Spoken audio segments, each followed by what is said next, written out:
The content presented in this podcast and YouTube show is for informational and entertainment purposes only. It is not intended to be a substitute for professional medical advice, diagnosis, or treatment.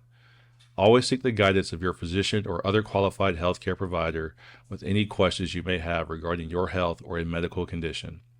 Never disregard professional medical advice or delay in seeking it because of something you have heard or seen on this show. If you think you may have a medical emergency, call your doctor or emergency services immediately. The host, guests, and producers of this show are not responsible for any adverse effects resulting from your use of or reliance on any information presented.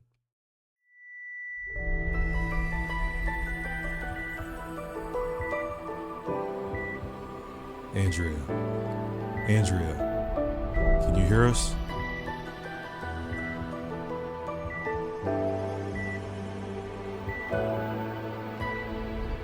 Many years ago, I died for 26 seconds. There are so many people in this world that have experienced life events that have led to their soul purpose. Wake Up Your Soul with Andrea will bring you these significant life events that demonstrate how to use those moments for guidance and life purpose. These are our stories.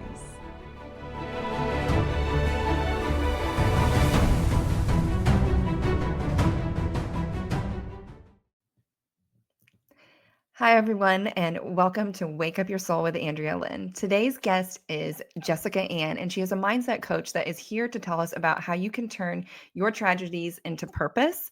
And she'll be sharing how she started with this from her own journey of having a heart transplant. Let's welcome Jessica. Hi. Hi, I'm how so are you? glad to be here. I'm good. Yeah, I'm so glad to have you here. I have to share this, even though we were just talking about it, how you're the second person this week with a heart transplant. This is just, it's wild. So I know people need to listen to this. This message is obviously meant for some people out there. Jessica, can you tell us a little bit about how your life started and how it went? Yeah, Your I'd be child. happy to. Yeah. Yeah. So I grew up in a small farming community, Delta, Utah. We grew up on 40-acre alfalfa farm. We had pigs, we had horses. I was out cutting hay with my dad by the time I was 10 years old, even getting paid for it by members in the community. So I thought I had it pretty good, right? At 10, I was making some bank. I'm pretty sure my dad was taking a little bit of money off the top, but I think it was a great lesson for me in creating a really good work ethic. I feel like my childhood was pretty normal. We did eventually move from the small farming community to Las Vegas, Nevada for a couple years and then to California, Okay. where I met my husband. We got married pretty young, like right out of high school. And I started having babies and started a career in pharmacy. I ended up in pharmacy benefit management, leading teams as like senior director of client management and sales teams. Okay. So I felt very successful in my career. So I had all the things that America thinks is the American dream: Mhm. a beautiful home, 3 beautiful daughters, a husband. But I can say, looking back now, I was not feeling fulfilled. I was probably feeling stuck, overwhelmed, definitely not feeling like I had a lot of joy in my life. Mhm. And then in 2016, late 2016, tragedy struck. I had been sick for about a year and I had gone back and forth to my doctor multiple times and kept on getting wrong diagnoses. When finally I got diagnosed with a really rare blood cancer called cardiac AL amyloidosis. Jessica, Nobody, yeah, I want to interrupt for a second because you said you were struggling to get the right diagnosis. And I feel like that is such a common mhm, thread for most of us. I went down yeah. that road too myself. And so, can you talk briefly a little bit about that? Like how you knew or did, like, I mean, obviously they were diagnosing you with something and it wasn't the right thing. Like, how did you know it wasn't right? How did you keep pushing and being your own self advocate? Yeah, and that is a really good point. I actually think is more common in women. I think that there's a perception that women are complainers Mhm. and that what we say isn't always true. I don't know where that's come from because I think that we're strong. I mean, we have Mhm. kids for heaven's sakes. Mhm. So I had gotten like a really bad bronchitis that just kind of didn't go away. And Mhm. it came with swelling in my legs and my hands. And the bronchitis stayed what felt like months and months, and the swelling just never went away. So I went to the doctor again and said, I just don't feel good. I'm so tired. My legs are swelling. There's something wrong. She checked my labs. My thyroid was off a little bit. So she said, well, let's adjust your thyroid meds. So we did that. Mhm. Couple months passed. I'm thinking, well, at 6 weeks I should feel better. Didn't feel better. Felt like I was feeling worse actually. I was so tired that there was a few instances that I can remember where I was actually waking up like with drool coming out of my Oh. mouth because I had fallen asleep on my desk during a conference call Oh, wow. and wondering what was the call about? Did anybody notice? It Mhm. was bad. And I did a lot of traveling for work and had a really grueling schedule. And so 2 months turned into 3 months before I went back in again. And part of you gets anxious because you're like, you're still feeling horrible and you wonder if they're going to believe you, but you go Yeah. in anyway. And now I'm complaining because I feel like I'm short of breath Yeah. still. And she said, all right, well, maybe you're just having maybe some allergic asthma. So she stuck me on Singular, which is a prophylaxis for allergic asthma. Start taking that. Another couple months go by, and I'm thinking, well, I should feel better, but I don't feel better. My husband's getting anxious and he's getting annoyed because I'm still feeling so crappy. And this was the crazy thing about it is I didn't realize he was actually doing kind of his own like googling behind my back because he was concerned. And in September we went to the zoo here in Salt Lake City, Hogle Zoo. And the way that it's set up is that you go down into the zoo in the morning and then you have to hike back out up Mhm. a hill at the end of the day after you've gone through all the exhibits. Well, that day I could not get back out of the zoo. Um, I would walk about 5 steps, be entirely short of breath, have to stand and wait until I could catch my breath again. And then we'd walk another few steps, and that kept on happening. And he says, just lay your head on me. And he's like, Jess, I really think you have heart failure. And Oh I'm my like, I don't have heart god. failure. Don't say that. But he's like, no, listen to me. He starts like listing all the symptoms I had, which made it real in that moment because until then, nobody had spoke the symptoms back to me as I was feeling them. Yeah. And so it was so validating, but he's like, no, just stop. And I want you to just listen, like just feel what's going on inside of you. And it was that pause at the Hogle Zoo that allowed me to realize that I was feeling back pressure come up behind my heart. And those rests were allowing that pressure to flow through my heart and let me start moving again because the blood flow would make it through the rest of my body. So I explained it to him. We get out of the whole zoo. He's like, you are making an appointment with the doctor on Monday and you are not leaving until you get some sort of a heart test. And I went in there and I didn't leave until she listened to me, and it took tears. And Mhm. I finally said, there is something wrong with my heart. You need to test my heart. And so she put an EKG on me in the hospital where they stick a little electrodes all over your body to see, what electrical current is being sent from your heart. Your heart is essentially a little machine. And if the electrical current isn't flowing through your heart like it's supposed to, they know that something's wrong with the heart.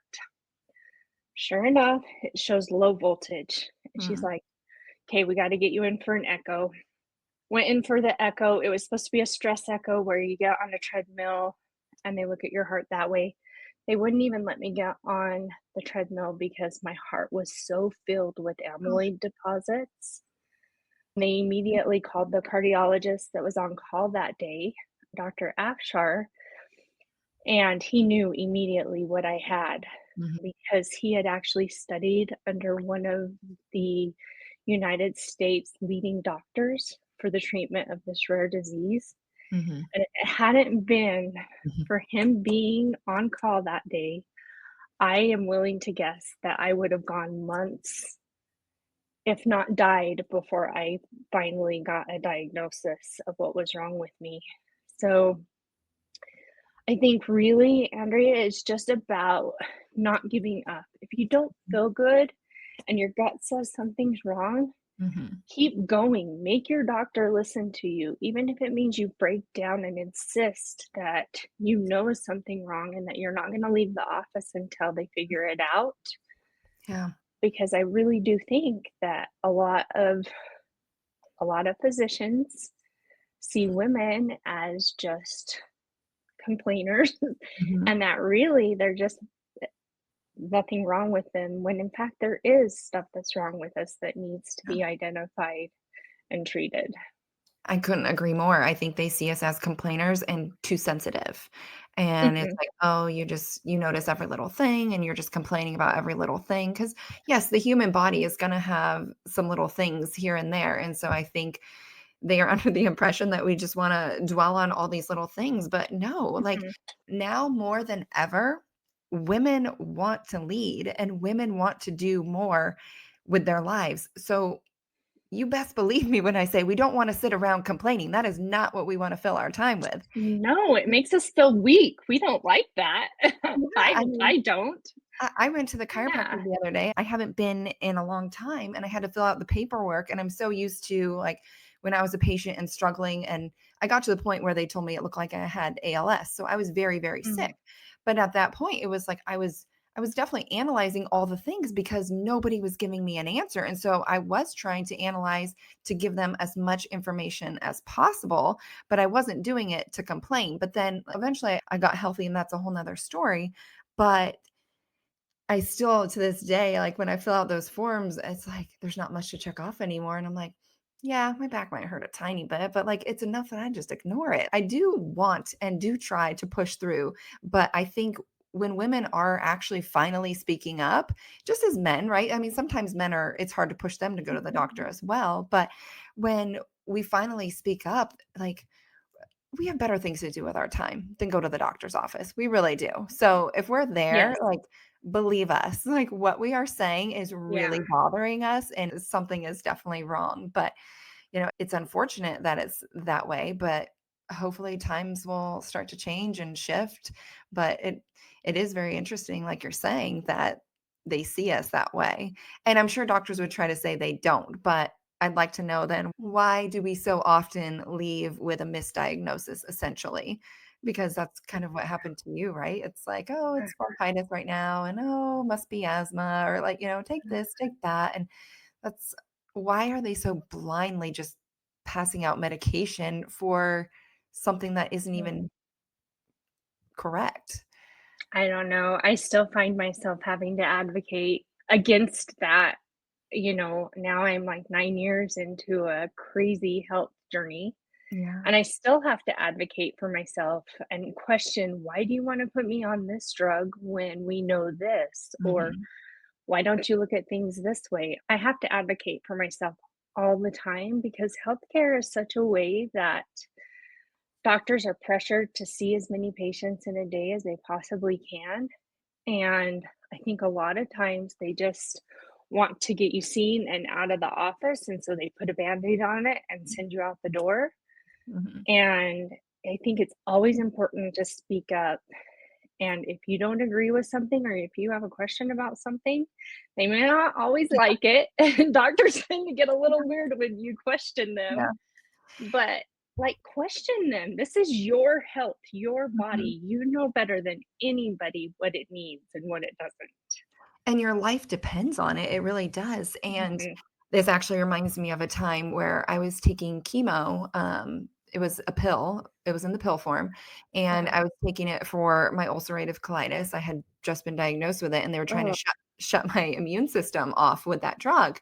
And of course, it's like, okay, I'm doing all the research that I guess I assumed they would know, but they obviously didn't. So I go in and I tell my doctor about this very specific test. I said, "Can you run this test? It will tell you the exact dose that my body can tolerate of this drug." And it was like, I had to ask him multiple times. He was kind of like, I mean, like, we could, but he just seemed to think it was silly. I'm like, well, I just want to know. I don't want to overdose on this. I want to make sure we're dosing this right. And he calls me and he's like, well, the results came back and you're actually on too high of a dose, but also the other results came back on your liver and you're in liver failure.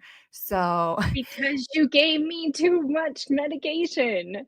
and Yeah. I'm like, awesome. But, Oh, it's just so yeah. it was one of those moments where, like, it did teach me, though, keep speaking up for yourself because the Mhm. information you have is not worthless. And even though sometimes a doctor may try to make you feel like you don't know as much as they do, I really think if they make you feel that way, you need to find a new doctor because there are doctors I out there agree. that will listen.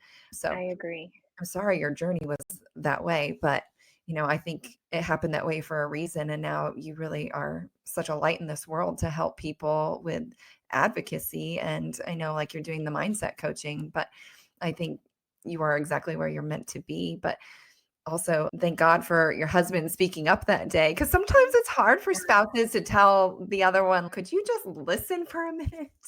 So, Yeah. And as a woman, I wanted so badly to be like that career woman. I didn't want to be seen as weak and step away mhm, from my job. So I probably didn't go to the doctor as much as I should have, mhm, just because, like I said, one, I had anxiety around feeling like I was unheard mhm, or the doctor thinking it was in my head. And two, I didn't want to appear weak in any way, like right, to the rest of my life, which was this traveling leader in this company. And mhm. I didn't want to step away from that because that just showed weakness. And I didn't feel that there was room for it in that role. Yeah.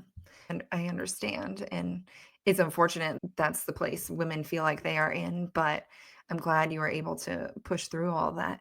Can Mhm. you take us back? We kind of got sidetracked, but can you That's take, okay. yeah, let's keep going. Go back to getting the heart transplant and all that. So after I went through my bone marrow transplant and 10 months of chemo to kill like the source that was causing the blood cancer, Mhm, which we did, and to this date I'm still in hematologic remission. Part of that disease process is that these misfolded proteins that are created in the bone marrow, they actually attach themselves to organ walls and cause organ failure. So for me, they really found themselves embedded into my heart wall, but in my GI system, into my throat, my tongue, pancreas, liver, kidney, they were all impacted. But the hope was if time, healthy living would give it time for those amyloid deposits to kind of just dissolve from the body mhm, and that I could go on and live a normal life. And unfortunately, that's not what happened before I ended up having a stroke in January of 2020. It was a really big stroke, but I had really quick intervention from my family to get me to the hospital. And they administered a drug called TPA that breaks up the clot. And then they went in with like a little robot arm, I kind of say, grabbed the pieces of the clot out of my brain so that it wouldn't cause any more damage. But they didn't know if I was gonna walk or talk again because it was so severe, and I was like, "That is not my life." yeah. I remember hearing that in my hospital bed, and, like, an actual swear word came to mind. I was like, "Blank no, that is not Yeah. my life," and I got up and walked with assistance of PT and my husband on one side. On Mhm, the other side, I walked around, the neuro ICU, my left leg dragging behind me, but I never stopped. I just kept on moving one foot in front of the other, went through occupational therapy, all the things that I needed to in order to get better as fast as I could. Mhm. But having this stroke made my heart failure doctors realize that, oh my goodness, her heart is really Mhm. stiff and too sick to Mm. actually push the blood. So the blood was pooling in my heart, causing clots, and that went to my brain. And so that's when they determined they needed to put me on the heart transplant list. I spent 18 months on the heart transplant list. 15 of those were outpatient. And when you're waiting for a heart, you're not allowed to leave like anywhere outside an hour away from the hospital. So we couldn't go anywhere. I couldn't leave the country. I couldn't really even leave Salt Lake City. It was tough. It meant that I had to stop travel for work. Like it changed my whole entire life. Were you And also then constantly trying to stay super healthy and avoiding sick people yes, and all that? Yeah, 'cause all the time. Yeah. And it was in the middle of COVID too. oh So god. it made it so hard. So I became kind of like a little hermit inside my own little home. Social stuff was out of the question. It changed my life entirely. Did it make you anxious? Not only are you sitting around waiting Mm, for a heart, but you're also, like, having to avoid COVID and I stay. was definitely anxious about avoiding COVID. Yeah, COVID Mhm, scared me so much, but I only ended up getting it once. I ended up in the hospital for it, but it mhm. ended up okay. And that was before the vaccination actually came out. So, I mean, not horrible, not the best thing, but yes, I was scared to death of COVID Yeah.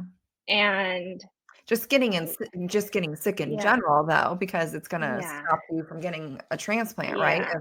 If a heart Mhm, came that day, yeah. mhm. But I did everything that I knew I could do. So I took up like watercoloring and quilting. And I had a really good friend who was really careful in social situations, so I could still see her Mhm. as much as possible. And I did things that I knew would bring me joy and and kind of keep me lifted out of that dark time. So it sounds like you did all the right things, right? Like, you were even Mhm. talking about when you're in the hospital, you were like, "Beep, no, I'm getting my butt up, I'm gonna move." Mhm. But Yeah. prior to that thought, did you have another thought, or was there, like, never any other choice? It was just like, "Nope," or was it kind of like a moment of a little bit of sorrow for yourself and then like, "Okay, that's not how I want it to be. I'm shifting." So that's a really good question. Early on in my fight, like when I got diagnosed with amyloidosis, I just said, you know what? I am going to be as positive as I can. Like, I know that a grateful heart is going to get me a lot further than if I just get Yeah, angry about this. And I really did change my mindset then. yeah. When I had my stroke, it was hard because every 15 minutes they wake you up, they ask you your name, they ask you the date, they ask you if you know where you're at and what happened.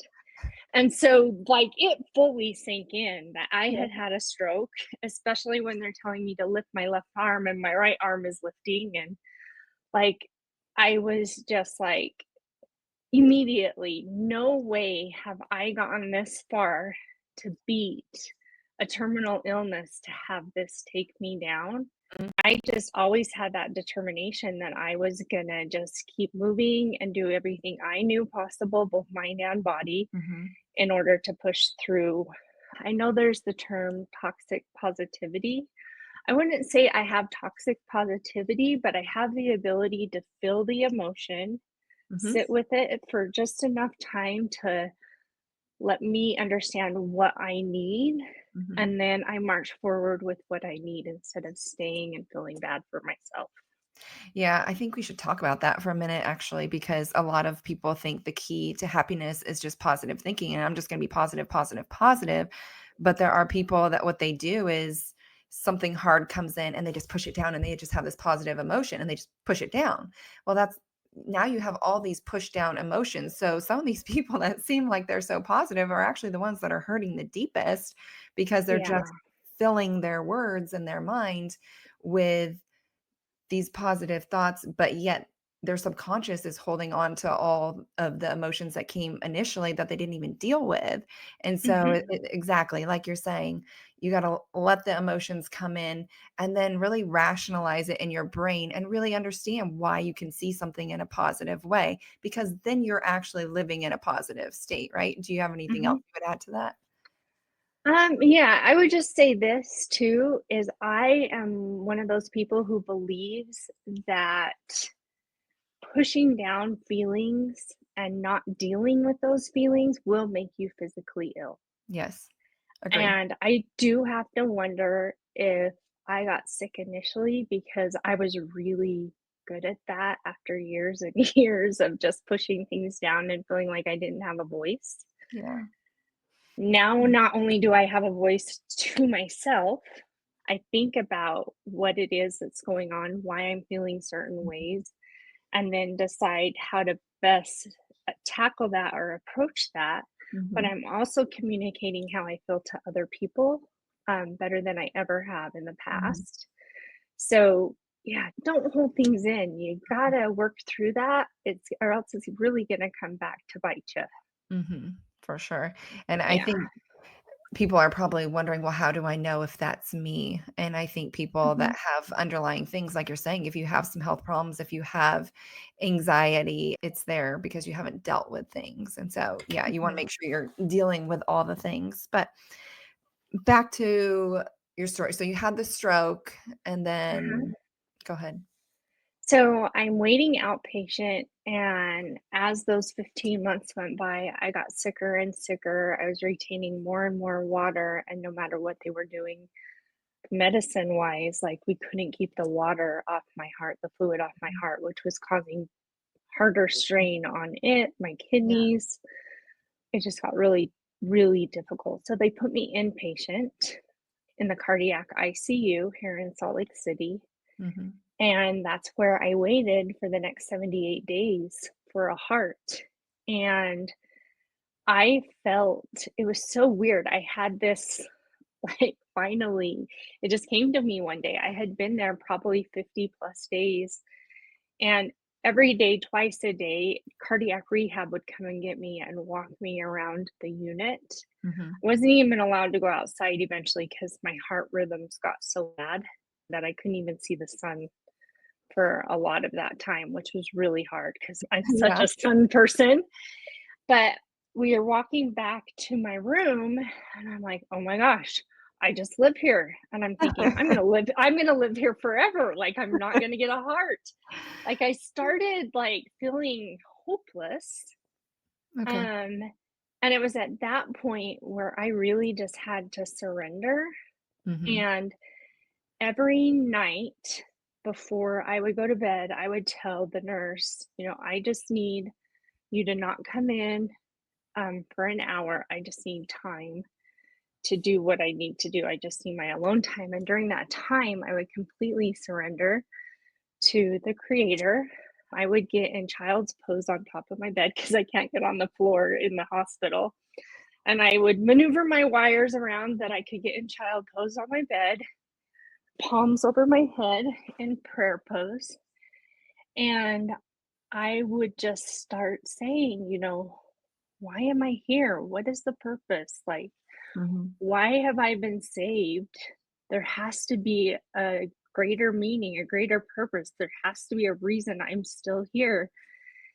And then I would do like affirmations. I am abundant. I am healthy. I am strong. I am joyful. I am all the things. And one night, like it just came clear as day. You're here because you're supposed to help other people get through tough times. Mhm. Like your purpose is to serve others. Mhm. And after I had this I don't know, vision, impression, I Mhm. don't know what it was.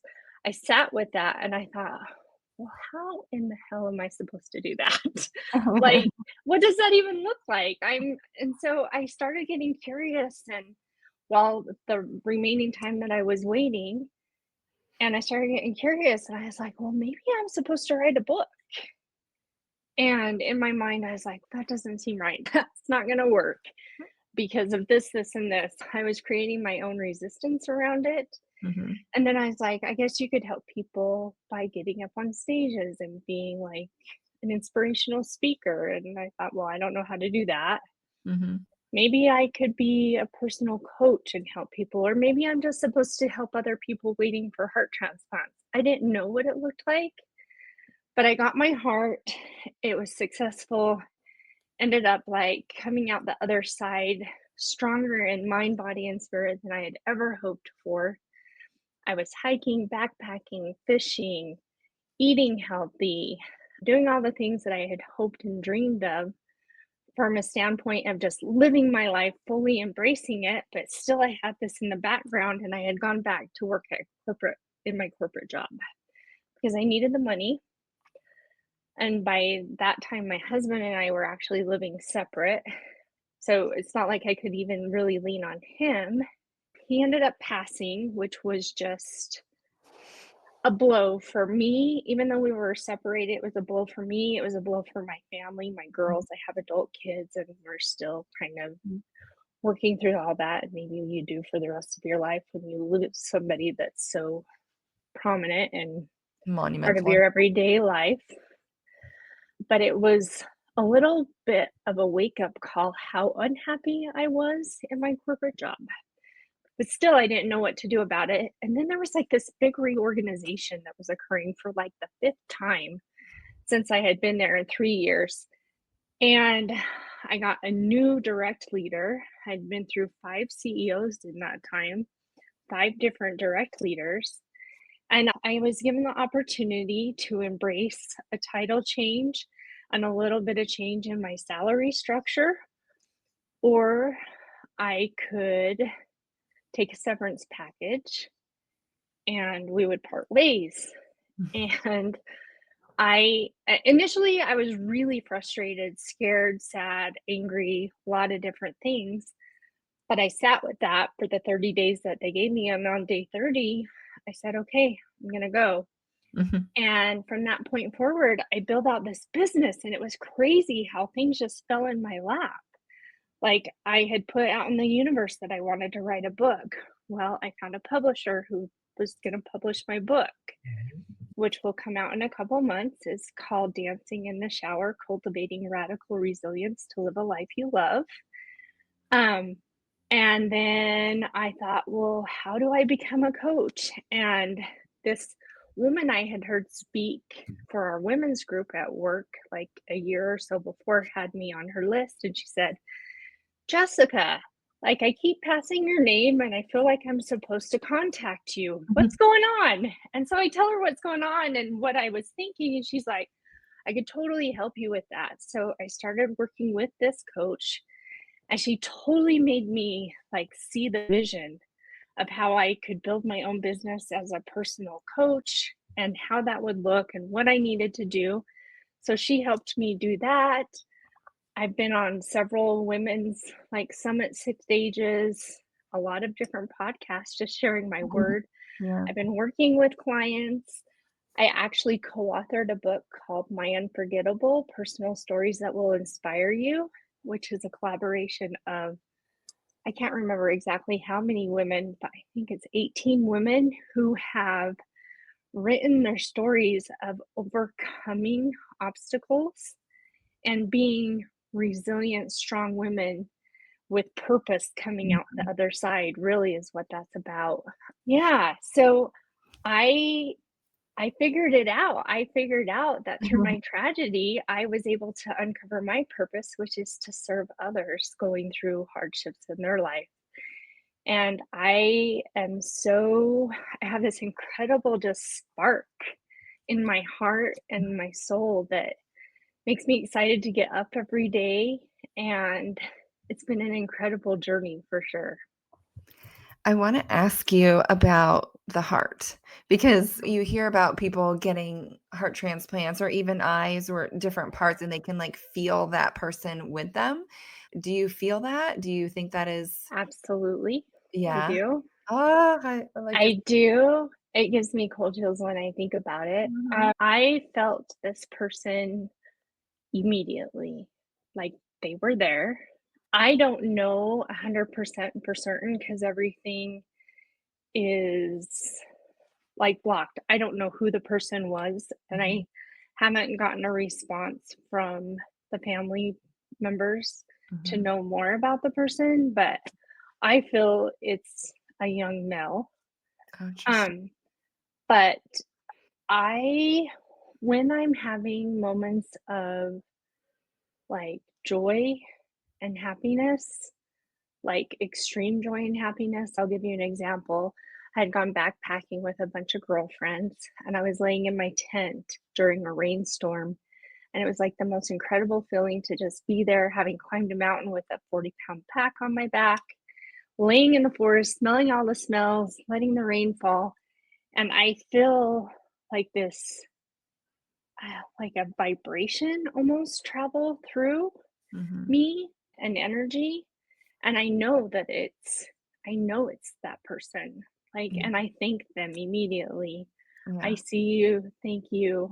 I'm living for us. You can make me Um, cry. That's such a beautiful yeah, story, and I mean, yeah.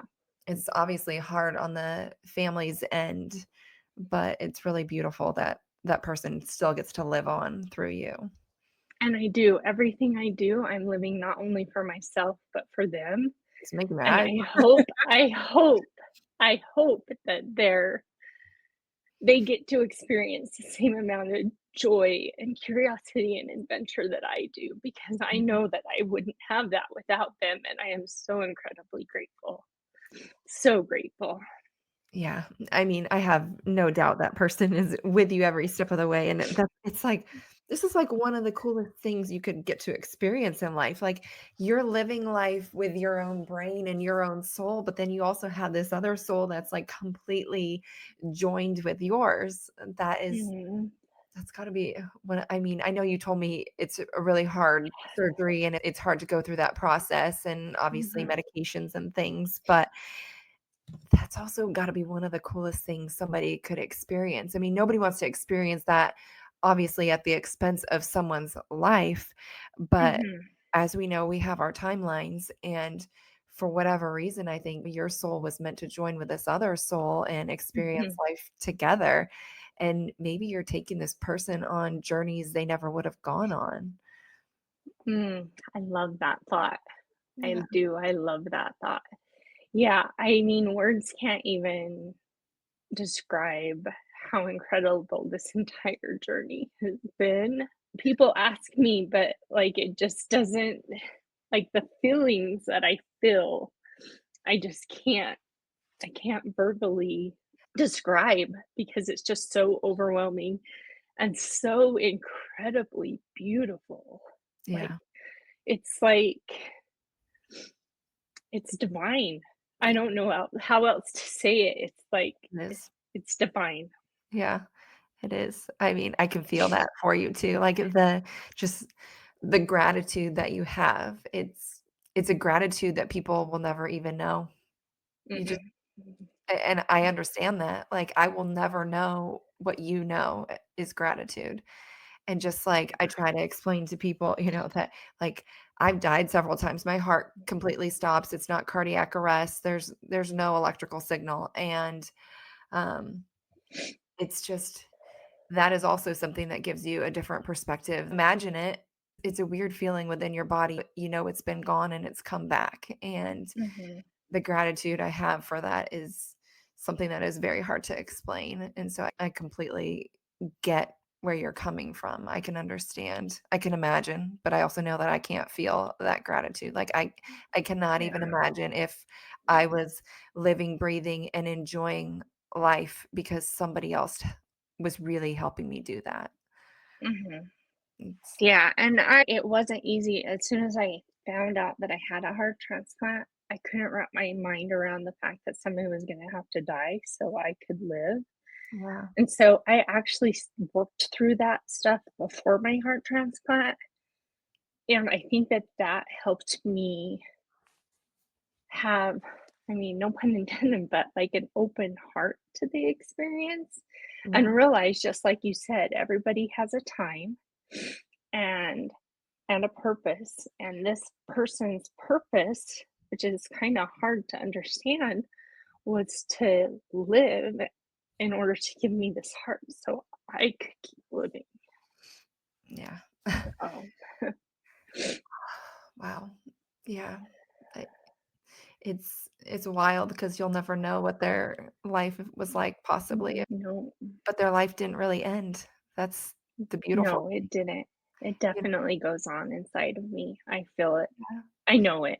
Yeah. So it's a blessing for you and a blessing for them. They're getting to experience life in two different ways. It's Yeah. oh, it's wild when you think about it, right? It's like It's almost so wild. it's like It two is. dimensions because this person is past but not past and still Mhm. very much with you. Yeah. I that's a beautiful thing. It's such a blessing. Like I'm so excited that we connected and we're I'm sharing this. excited too. I'm This is excited too. a beautiful story to wrap up our crying session. Uh, do you wanna tell people a little bit about your business? I know you briefly mentioned your mindset coaching, but if there's anything you wanna share about that more, go ahead. Yeah, I would say that my ideal audience is middle-aged women who are really just feeling stuck and unfulfilled. Mhm, And I have several different coaching options to help them get unstuck mhm, and really go through my four different pillars, which help open their hearts, their minds, their curiosity to uncovering passion and purpose again so that they can live a life full of joy, laughter, and fulfillment. People can find me at Jessica Ann, that's JESSICAANNE.org. And I actually have a couple freebies, free giveaways for your audience that awesome. I think they might just love. They're easy reads. One of them is just really about the top 10 ways I live my life in order to live life loud, which is just a life full of joy and purpose. Uh-huh, And then there's another freebie that is just about calm and clarity in order to open your life up to more growth. mhm, So they can feel free to download those. If they do download those, they'll be notified when my book comes out in a couple months. And so that would be another way that they could stay connected to me. Or I also have a pretty active Instagram account. It's at J Renfelt, and that's JRENFELDT. But if any of your listeners are out there and my story has resonated to them and they would have an opportunity for me to step on a stage that either they own or they're leaders and they want me to work with their leadership teams, I would love to have that opportunity. Like, I'm here to serve people. yeah, Like I said, that's my purpose. So anytime I can do that, it brings a ton of joy and blessings into my own life. yeah. Well, you would be a blessing to any audience. Your story is just remarkable, and I think sometimes people will listen to stories like this and maybe be like, "Well, I didn't have a heart transplant. I can't resonate with that." But I think with all that you've shared, it's very clear that you've learned ways to push through and navigate all these things. And so that's what you have the ability to do is share all those ways. It might not be Mhm. specific to obviously heart transplants, but it's specific to life in general. Yeah, it definitely is. Everybody has their own adversity and resistance that they come up against in the world. And all of my program tiers, columns, however we want to look at Mhm. those, actually help people get through those tough times. Thank you so much for sharing your story, Jessica. And thank you for being so vulnerable because we obviously both shed some tears here. And I think it's beautiful that we can be that vulnerable on camera. Absolutely. I'm so glad that I found you, and this has been an incredible experience. Great. I'm so glad.